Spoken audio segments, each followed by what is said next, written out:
Okay. Hi, this is Katie Young. This is Josh Rucker. This is The Wealth Effect, where we talk about business, money, Personal development and financial pathology. I think it was supposed to be business community, but either way, business, money. What'd you say? Business, I said business, money. You said business and money? I did, but community too. But either way, we good. Kevin, you stay. I know, man. I'm sick today. Like Oh, you want to pull that card? Oh, golly. Okay. All right. I'm not sick. I'm not sick no more. Fine. You sick. I'm not sick anymore. anymore. You just sit over there and drink all your right, wine. We're going to talk about financial pathology all day long, We're man. talking about financial pathologies. Look, so 7 bad habits that are keeping us broke. Hey, Hugh, before we go to that, yeah, because you got your serious face on. I want to see your face. Hey, Josh, like push this towel. Hey, first of all, we're not gonna do this today, okay? Yes, I'm wearing a tie today. He is. Hey, imagine this. So I walked in the room. Josh literally, when I walked in, you know the little white Bluetooth speakers that you put around your neck. He had that around his neck, the tie, and then when he stood up, he had his work badge. So I was like, well, he was on it today. He was on it today at work, but it's cool. It's cool. Hey, they told me I work with some ladies in the office or whatever. They said I had my church clothes on. You did? Oh, okay. Hey, I'm preaching. Preach. Do what you got to do. Really? Okay, I'm done. So before we go deep into this, got to give a huge shout out to a couple people that support us. Yeah. Shout out to Style House Hair. Yeah. I don't have the slogan yet. I wish I had the slogan for that, but definitely Style House is a barber and beauty shop where they are expanding their brand into hair. And who better to talk about hair than people who do it? Yeah. Like to sell hair than people who do it. People who do it, yeah. So shout out to Style House. It'll reach out a lot of listeners. Huge shout out to that. And we can get straight into it today. So you can get back to your 7. Yeah, 7 bad habits that are keeping us broke. Number 1. What's number 1? You trying to keep up with the Joneses. Now, this is my question. Okay. Because in our Facebook, I just tell us too. Who are the Joneses? Who are the Joneses? I'm looking for them. Who gave the Joneses all this clout? Like, we got to keep up with them. I don't know who the Joneses are. So kind of tell me give me like a picture of what a Joneses is. Like, a Jones, the picturesque Jones family to me, Josh Rucker. Mm-hmm. 2-parent home. Okay, they might have a kid or 2, a dog. Okay. They both drive nice cars. You got to get the white picket fence. You got to have the white picket fence. The white picket fence. They got, nice cars, nice house. From the outside looking in, they got their stuff together. They look like the typical American family. The typical American family. But you know what? I'm thinking about that stage in my life because I went through that stage too. Yeah. Oh, I did too.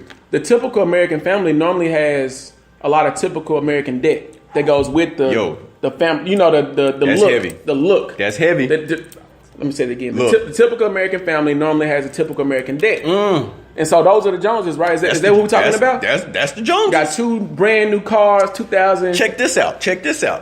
So before we delve into the number 7, so I want to differentiate a big difference in 2 terms that I had to learn the hard way. There's a difference being able to buy something. Okay. And there's a difference in being able to afford something. Hold on, pause, pregnant pause. Pregnant pause.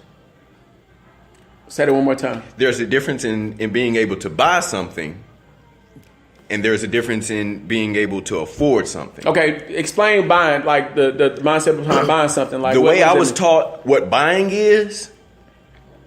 Buying is a one-time transaction. So it happens once. It happens one time. Now, can I buy a Mercedes-Benz CL 305 S-Class? I just made that car up. I think that is one. It is? I mean, I wouldn't be surprised. Could I buy one? Sure, I could. Okay. I probably could. I could save up some money, some thousands. I could put that down, and I could drive off with a Mercedes CL 300 S58. Yeah, you made that up. Okay, I made that up. That's a made up car. I mean, the CL is right. Yeah, the CL, but you can buy it though. But I can buy it though. Okay, talk about being able to afford it. Let's flip it on the afford. Can I afford this? Okay. Now let's just say this car is about $40,000, $45,000. Okay, so it took me, let's just say 6 months to accumulate $3,000 to buy a car. This is what I'm saying. January, that's I a need down to buy payment. a car. It's like a down payment. And most people use their tax return to put the down payment down. And that's why I'm saying this because, okay, let me go on with the scenario. Okay, sorry about that. I saved up $3,000. I need to buy a car. My car is raggedy. I can't get nowhere. It's always breaking down. So I say, okay, I'm going to go to Johnson Mercedes-Benz dealership. Let's call it the Joneses dealership. The Joneses dealership. Beautiful.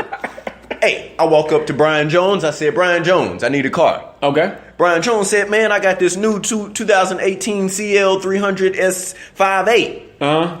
I'm like, bet, Brian, give it to me. I got it. Getting it today. Getting it today. It's mine. Yep.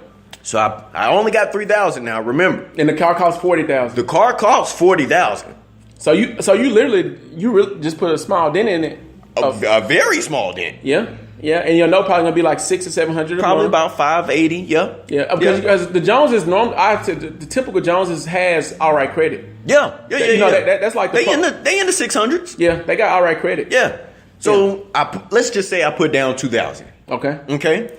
So now I have $1,000 left. Okay. That's easy math. Yeah. So in a month, I'm gonna have to pay what? A note. I'm gonna have to pay a note. Yeah, you got a car note. But you can buy it, but you can't afford it. I can buy it, but I can't afford it. So the typical Jones family. So understand. Yeah. So this first note come up in a month. Okay. Let's just call it $500. It's $500. Yeah. Okay, that's cool. I got 1,000. Yeah. Okay. Bet. Gotcha. Bet, I see it. bet. The picture's getting clearer now. Okay. Second month, another 500. You got 1,000. Cool. Now I don't have any more of my original savings that I had to buy a car. Now it's gone. So now I'm relying on what? My main income to support this $45,000 car. Golly. See, now the picture is making more sense. Yeah. And I'm also seeing that when people can only afford something, this is what I'm saying, only afford something, they probably don't have a budget or a financial strategy to go along with. Definitely. To go along, because they can just buy. When people can buy something. When you can buy something. Yeah, they don't have a financial strategy because. Yeah. I would much rather, and I've done this for the past 2 or 3 years, and people I bought used cars. I have a used car. I got one now. Yeah. I got one now. I mean, it makes money sense to me. It does. And so I have a strategy though. I know. I like that. Can we coin that? Money sense? Yeah. Can we copyright that? You talking to the common sense teacher, Common sense teacher. Money sense. That's good. Yeah, we can use that. Yeah, we can use that. Good. Hey, shout out to Russell. Yeah, Josh and the y'all. but yeah, so a person that can afford something has a financial strategy behind it. Yeah. And you know what? What I realize about those kind of people, they don't try to keep up with anyone. Oh, no. The competition is only with themselves. Okay, so I always, after I learned the lesson of being able to buy and being able to afford and the difference, I said, you know what? I'm either my biggest asset or your biggest liability. Or my biggest liability. I didn't mean to finish it for you, but that was good. That was like... Now, understand what we mean by this. Like soulful good. So, you may have to go back to season 1 where we talked about liabilities and assets, but understand that an asset makes you money and a liability costs you money. Okay? It makes perfect sense now. It makes perfect sense. So, if I can buy it, if you can buy I'm a liability. You're a liability. If I can afford it, you're an asset. You're an asset. Gotcha. If okay, when you need an oil change, and I'm gonna let y'all know, luxury vehicles, oil changes about $60 are about $60. $60 to $100 for $100. And if you got a Mercedes, you talk. I think that's gonna be above $100. Yeah, very easily. Definitely. Very easily. So that's number one. Number one was don't keep up with the Joneses. Don't keep up with the Joneses. Okay, what's number two? What you mentioned. A lot of people don't budget. I heard one time, Josh, I don't make enough money to budget. What? Nah, see that's the thing. This is my lesson I learned. Mm-hmm. Either you can let someone else dictate your budget, or you can dictate your budget. Because somebody else dictating your budget means that your money is going to those other people, and that's your budget. Sound like the bank to me. The bank. I can't say Sears. Target. Yeah. Old Navy. Yeah. Dillard's. Gap. That's dictating your budget. Yeah. So who's gonna be the dictator? You or them? Hey, so either okay, so not making enough money for a budget is ludicrous. Okay, anytime you make money, you make enough money for a budget. Absolutely. I don't care if you getting $100 every 2 or minimum wage or minimum wage, right? Yeah, you got to budget. You have to budget. Yeah, because all a budget is letting your money know where it needs to go. Because you give your money direction. Exactly. Mm-hmm. I look at a budget as a crossing guard. Yeah. Okay, you get to the crossing guard is going to say stop. It's gonna say go, turn left, turn right. Remind me of like you remember that game we played as kids? The green light, red light, red light, yellow light. Yeah, green light, red light. Some people need the green light, yellow light. They budget. They budget. Got you, Man. So either you your budget is gonna tell you, hey, you need to put $50 into investing, or you need to put $500 for your life expenses, or you need to set aside $100 just for a rainy day. And that brings me to number 3. Number 3, to finalize I'm gonna finalize 2 with this. Yeah. If you do not give your money direction, it will go everywhere. Man, you are on point today. Maybe because These I'm little sick. singers, man. Maybe because I'm sick. Is it because you're sick? Maybe because I'm sick. Really? Yeah. Really? Could be that. Like, maybe I need to be sick every episode. Every episode. So let's get to the next one. If you don't give your money direction, it'll go everywhere. It will go everywhere. 3. 3. I heard this one time, and it blew my mind. Okay. Debt is just a part of life. Okay. Explain. That cannot be more of a detrimental mindset. Oh, this is a detrimental mindset. Oh my God! I'm gonna be in debt I'm gonna forever be in debt. It goes back to the scarcity mindset where we're taught as kids based on our environment. Shout out to our environment. The people we're around, all that kind of stuff, where we hear those little phrases and we start to implant them into our subconscious. Exactly. And then what happens in our subconscious manifests itself whether you like it or not. Yeah. I mean, it's inevitable. It's gonna Once happen. it's in your hey, shout out to Sigmund Freud for the id, the ego, and the ego. My bad, man. Hey, man, I'm a geek. I can't help it. Like, I'm really a nerd. Like, I really... See, y'all, this is why I really don't like working with Kevin. Kevin always knows stuff. Man, okay? I'm a nerd, man. Now, clearly, like, this is my wheelhouse, right? Like, this supposed to be me. This is me. I'm gonna back up. I'm back off. I'm done. I'm finished. Here he come. I'm finished. Ting, ting. Oh, but that's my ego speaking up. Oh, that was the ego? It jumped out. Like, it jumped out my soul. You say, oh, I know this.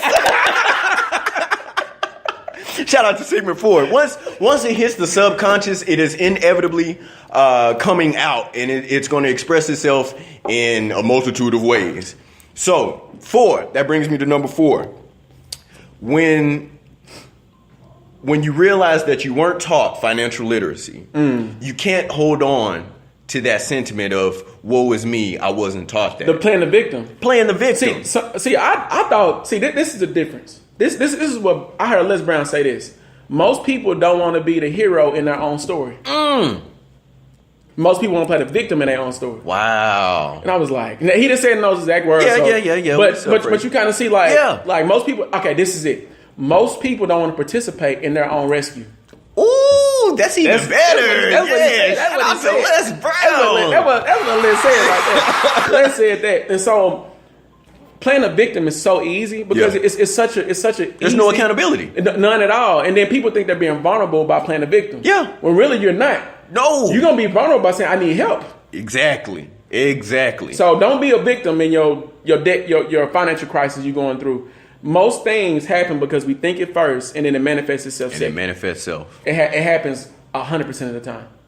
100% of the time. This is beautiful, man. Am I back in your area again? Man, you know what? I'm at your lane. Okay. I'm okay with it though. I'm okay with it.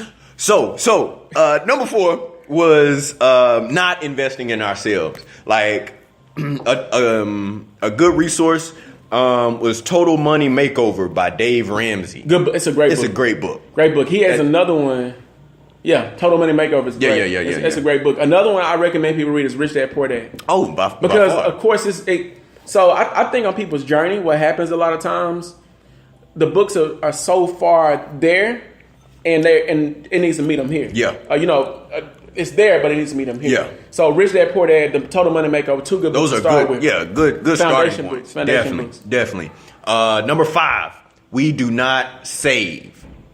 Listen, people, life is one of those things that's gonna happen. It happens all the time. It happens. You had a flat tire a couple weeks ago. About a couple months ago. Couple months? Yeah, it's been that long? Yeah, it has, man. It just ran by so fast. Wow, man. The time flies when you're having fun. Anyway, so you had a flat a couple months ago.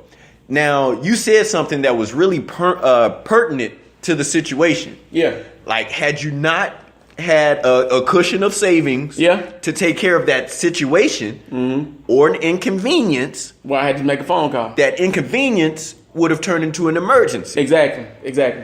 So what I'm saying by all of that, life is going to happen. It will. All you have to do is prepare for it.